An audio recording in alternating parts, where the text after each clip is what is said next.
pause from our library curriculum and do something really exciting. We are going to do a letter writing unit, okay? And there is no one better than to teach us how to do that than Mrs. Alifirenka standing behind me. We also have another special guest with us. We have Mrs. Yang back there. Everyone say hi. Hi. And she is the creator of these, the books that are in front of you, the Dearist program. So let's be awesome Spartans, give our attention.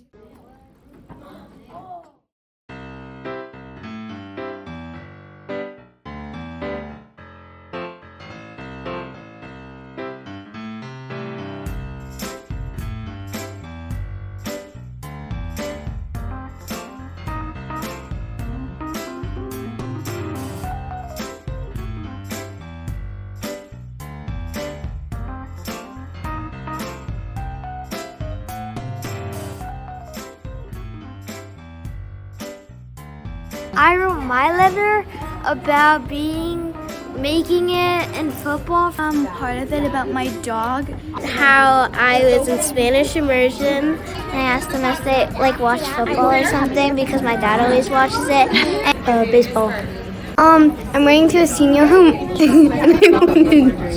I want to make my letters bigger so they could see it.